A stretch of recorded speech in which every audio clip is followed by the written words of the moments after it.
I'm sitting in a freezing car, parked 50 feet away in the dark, watching them toast with my vintage Cabernet through a live security feed on my phone. They think I'm locked in a psych ward. They have no idea I'm holding the digital admin keys to the entire property. My mother's voice comes through crystal clear, streamed live from the living room camera. "It is a tragedy," she says. "Hannah is too unstable to appreciate a home like this, but at least we are here to protect it." "Protection detail is over, Mom." I whisper it to myself, and then I tap the system reset button on my phone. The entire lodge goes black. Not a flicker, not a gradual fade. A total, complete blackout. The warm, inviting glow of the chandelier vanishes instantly, plunging the great room into gray shadows and darkness. On my phone screen, the live feed switches to infrared mode automatically. I see my father, Josiah, stand up abruptly and knock his wine glass over. The dark red liquid spreads across the white tablecloth like ink bleeding through paper, but nobody moves to clean it up. They're too busy staring at their dead phones, confused about why the internet just died without warning. My sister Ashley is an influencer. She lives her entire life on a screen, performing for an audience that never sleeps, but she never bothered to change the default recovery email on the smart home hub. One click. That's all it took to reclaim the entire system and lock them all out. I didn't just kill the connection. I reset the router to a hidden network I configured days ago, leaving them completely isolated from the outside world. Inside the lodge, their screens went dead. No signal, no internet, no way to call for help. But here in my car, my dashboard remains perfectly lit, streaming every second of their panic in high definition. I can see every gesture, every panicked movement, every moment of confusion playing out in real time. I drag my thumb across the second command on my phone. Security lockdown. Even through the thick glass of my car windows, I imagine the heavy mechanical thud of dead bolts sliding home one by one. Front door locked, back door locked, garage entry sealed shut. Every exit becomes a trap. Then I scroll to climate control and drag the digital wheel down with precision. 70 degrees, 60, 50, 40. Outside, the aspen wind is howling at 10 below zero, a brutal mountain blizzard that kills exposed skin in minutes. Inside, the furnace hums once and shuts down completely. The silence in that house must be deafening. The cold must be spreading like a slow-moving predator, creeping into every room, every corner. Watching my mother, Catherine, wrap her cashmere shawl tighter around her shoulders brings a memory back so hard I can taste the bile rising in my throat. It was last Christmas, about a year ago. I walked into the mudroom quietly, shaking snow off my boots when I heard her voice drifting from the kitchen. She was holding court with Aunt Martha, speaking in that hushed, tragic tone she perfected over years of manipulation and lies. "We have to keep the deed in our name, Martha," she said, her voice dripping with false concern. "Hannah is fragile. You know how she gets. If we let her control an asset like this, she would sell it for drugs in a week. We are doing this to protect her from herself. It's for her own good, really." I stood there frozen, my hand on the doorknob, unable to move or breathe. Drugs. I have never touched a drug in my life. Not once. I have a federal clearance for my job. I spend my days auditing complex insurance fraud cases, tracking numbers, following money trails, uncovering lies hidden in spreadsheets. But the truth didn't matter to them. They needed a story. They needed a villain so they could play the heroes, the selfless parents sacrificing for their troubled daughter. They murdered my reputation to justify stealing my property. They turned me into a junky ghost story, a cautionary tale, just so they could feel righteous about living in my lake house. They could feel noble about their theft. That memory burns hotter than the heater I just killed. On the screen, I see Ashley holding her phone up to the window, desperately trying to find even one bar of service. She walks from room to room, holding it higher, circling like a prayer could bring back the signal. It's useless. The lodge was built with thick stone and reinforced glass specifically designed for privacy and security. Without the Wi-Fi bridge, it's a Faraday cage, a prison of their own making. They're trapped in the dark, in the cold, with no audience left to perform for. No one watching their survival drama unfold on social media. I adjust my seat warmer to maximum and take a sip of my coffee, watching the steam rise. They wanted to protect the house from me. They wanted to control me, to manage me, to keep me dependent and broken. Fine. Now they're locked inside it, and I'm just getting started. This is only the beginning of what they're about to experience. On the infrared feed, my father slams his hand against the thermostat panel in frustration. Nothing happens. The screen doesn't light up. The system doesn't respond. Ashley walks in circles through the great room like she's trying to catch a satellite signal with a butterfly net, an exercise in futility. Josiah tries the light switches over and over, flipping them up and down as if the problem might suddenly reverse itself. They look confused, annoyed, maybe a little scared now, but they don't look guilty, not yet. That comes later. They made a critical error when they targeted me. They forgot what I do for a living. I'm a senior fraud investigator with 12 years of experience. I don't just look at spreadsheets and bank statements. I look at behavior. I study patterns. I track the microscopic tremors in a financial timeline that scream theft and deception. When I finally turned that lens on my own life, examining my family with the same analytical rigor I use at work, the picture was crystal clear. It was undeniable. I opened the file on my passenger seat just to remind myself of what I'm fighting against. It weighs 4 pounds. It feels like a brick in my hands. Inside, I see the documentation of their crimes against me. $45,000 in credit card debt. Opened in my name, signed with a forgery so lazy it's insulting. That was Josiah. He needed bridge loans for businesses that never existed, companies that were just shells designed to funnel my money away. Then there are the withdrawals. $12,000 every single month, siphoned systematically from the trust my grandmother left me before she died, before she could see what her family had become. My mother labeled them management fees. She was managing my money right into her closet, her designer wardrobe, her spa days. For years I let it happen. I told myself it was normal to help family. I told myself I was being generous, being a good daughter, being selfless. But I wasn't being generous. I was being slowly boiled alive, and I didn't even realize it until the water was too hot to escape. People always ask me, why didn't you leave sooner? Why didn't you fight back? It is the frog in the boiling water.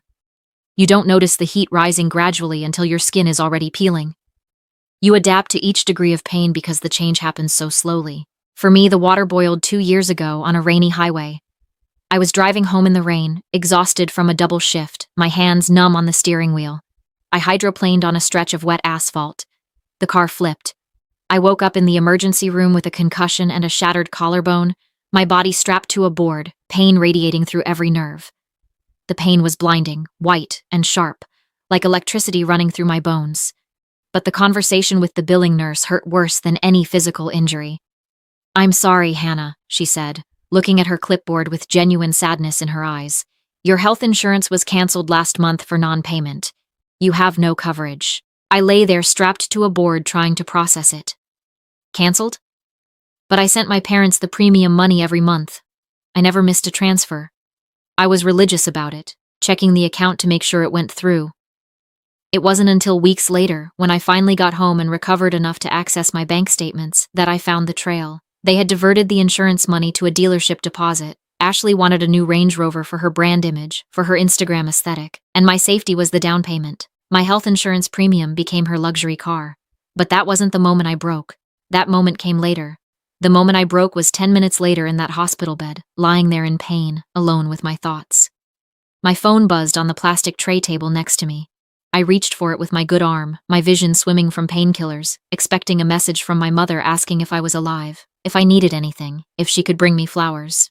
It was a text from Josiah. "What is the code for the wall safe again?" The battery died. "No. Are you okay? No concern. No. We are coming to see you. Just a demand for access to my valuables. Just a question about how to get into my safe." I stared at those gray bubbles on the screen until the tears stopped coming. The realization hit me like a physical blow. I wasn't their daughter. I was a resource. I was a host, and they were parasites. And they would feed until there was nothing left of me but a husk, an empty shell, a name on a bank account. I look up from the file in my lap. On the screen, Josiah is pacing back and forth like a caged animal. He's wearing his expensive coat, the one he bought with my credit line, the one I paid for without even knowing it. He looks angry, frustrated, humiliated by his lack of control. Good. He should be. I've spent 2 years planning this night, documenting every theft, every lie, every forged signature. I've been meticulous. I've been patient. I've been waiting for exactly the right moment. I'm not the daughter who lay in that hospital bed anymore, broken and dependent. I'm the bill collector, and tonight the debt is due in full. On the screen, the temperature readout drops another degree. 48, 47. Inside the lodge, the movement changes. It's not just panic anymore. It's the frantic, jerky motion of trapped animals realizing they're caught. They try the front door first. I see the latch turn, See them push out into the snow, but they don't get far before the cold stops them. The driveway is a quarter-mile long, steep, and iced over, treacherous. At the bottom stands a 12-foot electric gate. I disabled the motor 5 minutes ago. They're sealed in, completely contained. Josiah stomps back into the living room, snow clinging to his Italian loafers that cost more than my monthly salary. He's shouting now, his voice carrying through the walls, visible in the infrared as body heat radiating frustration. I can't hear the words clearly, but I know the cadence intimately. It's the same way he shouts at waiters when his meal isn't perfect, at valets when they park his car wrong, at me when I question his authority. It's the shout of a man who believes the world exists to serve him and is currently malfunctioning. He points at the thermostat. He points at the router sitting dark and useless. Then he turns his eyes to the massive sliding glass door that leads to the patio. "Don't do it," I whisper, gripping the steering wheel hard enough that my knuckles turn white. "Be exactly who I think you are. Show me." He marches to the fireplace with purpose. He bypasses the poker leaning against the brick and grabs a piece of birch firewood, thick as a thigh, heavy with weight. My mother grabs his arm, trying to stop him, sensing what's coming. He shoves her off violently. This is the thing about bullies. They don't know how to fix things. They only know how to break them. When they lose control, when the system fails to obey them, they don't de-escalate or adapt or problem solve. They explode. They destroy. They lash out. Josiah swings the log at the glass door with all his strength. Crack. The sound doesn't reach me through the car windows and the distance, but the spiderweb fracture spreading across the infrared feed is beautiful, almost artistic. The safety glass holds for a second, a testament to the money I spent building this place right. But Josiah swings again and again, desperation driving him forward. On the third strike, the barrier gives way completely. Shards of reinforced glass rain down onto the hardwood floor like ice. A gust of sub-zero wind rushes into the living room, blowing the curtains wild, spreading cold through the space. I let out a breath I didn't know I was holding. Up until that second, this was a civil dispute. It was a messy family squabble over residency and keys and property rights. The police hate civil disputes. They tell you to call a lawyer and walk away. They say it's not their jurisdiction. But the moment that glass shatters, the math changes completely. Josiah isn't a resident locked out of his home anymore. He's an intruder forcibly entering a property he doesn't own, breaking and entering in real time. He just committed vandalism and breaking and entering, 2 separate felonies caught on video. Ashley scrambles through the broken door, phone in hand, desperate. She must have caught a rogue signal near the window or used the emergency-only dialer that bypasses the blocked network. I watch her pacing the deck outside, screaming into the device, her free hand waving frantically at the dark tree line, hoping someone, anyone, will see her signal. She thinks she's saving herself. She thinks she's the hero of her own survival movie, a victim of technology gone wrong. She has no idea she's the star witness for the prosecution, recording evidence against herself. She's inviting the police right into the trap I set, and she's doing it with a felony record of the call, time-stamped and documented. I start the engine. The heater kicks on, blowing warmth over my frozen fingers. The car fills with heat and comfort. It's time to go meet the guests. It's time to end this. The blue lights cut through the aspen darkness like a strobe light, cutting through the black. 2 patrol SUVs crunch up the icy driveway, their tires slipping on the grate I didn't salt, their lights bouncing off the snow. Inside the lodge, the relief is immediate and pathetic. The moment the siren stops wailing, my mother runs out the front door, the one that's still locked, forcing her to scramble through the shattered patio glass like a burglar. She waves her arms at the officers, wrapping her shawl tight around her shoulders, playing the damsel in distress role she perfected over 30 years of marriage to a man like Josiah. "Thank God!" she screams, rushing toward the lead deputy. "We are under attack. Someone hacked the system. They locked us out in the cold. Please help us." Josiah follows her, trying to look authoritative despite the snow soaking his expensive socks. "Officer, I want a full report filed immediately. This is cyber terrorism. We have been held hostage in our own home. This is a crime." I pick up the black binder from the passenger seat. It weighs 4 pounds of documentation, evidence, proof. It feels like a brick in my hands, like a weapon, like justice. I open my car door and step out into the wind. The cold hits me instantly, biting through my coat, but I don't shiver. I walk down the driveway slowly, deliberately, my boots crunching loud on the snow, loud enough to make the deputy turn his head toward me. "Ma'am, stay back," the officer shouts, his hand resting near his belt instinctively. "We have a disturbance call. Please maintain your distance." "I know," I say. My voice cuts through the wind, clear and steady. "I am the one who locked the doors." Catherine freezes completely. Her head snaps toward me. For a second, she looks like she's seeing a ghost, like her daughter has risen from the grave, like her lies have come back to haunt her. Then her face twists into that familiar mask of pity and condescension, the expression she's perfected for years. Hannah. She turns to the officer, lowering her voice to a stage whisper designed to carry. Officer, this is my daughter. She is having an episode. We have been trying to get her help for months. She must have done this. Please be gentle with her. She's fragile. The officer relaxes, his shoulders dropping with sympathy. He lets out a sigh that puffs white in the air. Okay, folks, let's calm down. This sounds like a civil dispute. If you have keys, let's just... It is not a civil dispute, I say firmly. I don't yell, I don't plead or cry or show emotion. I walk right past my mother and hand the binder directly to the officer. He frowns, looking down at the first page, confused. My name is Hannah Cross. I am the sole owner of this property. These people are not tenants. They are not guests. They have no legal right to be here. I revoked their access 3 hours ago. The officer flips the page slowly, absorbing what he's seeing. He sees the time-stamped log of the admin reset. He sees the copy of the text message I sent Josiah a week ago.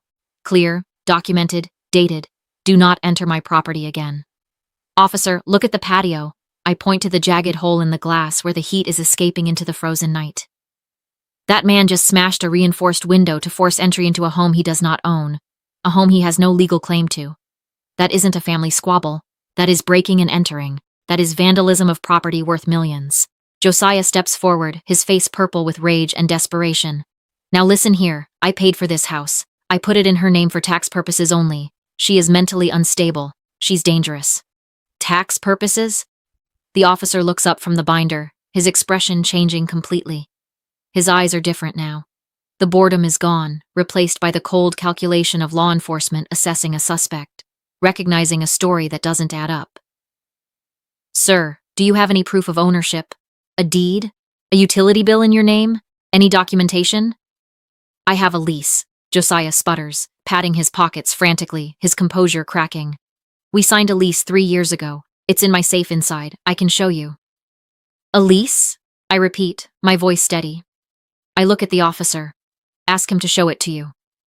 I turn to tab 3 in the binder, sliding my finger along the pages. But first, look at this. The trap is about to snap shut. The officer takes the document Josiah pulls from his briefcase, a crisp, pristine lease agreement dated 3 years ago. It looks official. It has signatures. It has a notary stamp embossed in gold. To the untrained eye, it's a get-out-of-jail-free card, a legal shield against prosecution. See? Josiah smirks, his confidence returning like a bad habit, a familiar pattern. We have a valid lease. This is a civil matter, not a criminal one. Tell her to unlock the door before I sue her for illegal eviction. I don't argue. I don't interrupt or raise my voice. I just watch the officer read through the document carefully. He looks up, wavering, considering. This is the moment the system usually fails victims like me. A piece of paper, even a fake one, creates reasonable doubt in the minds of law enforcement. And the police walk away, leaving the victims to deal with their predators alone. Officer, I say, my voice flat and professional.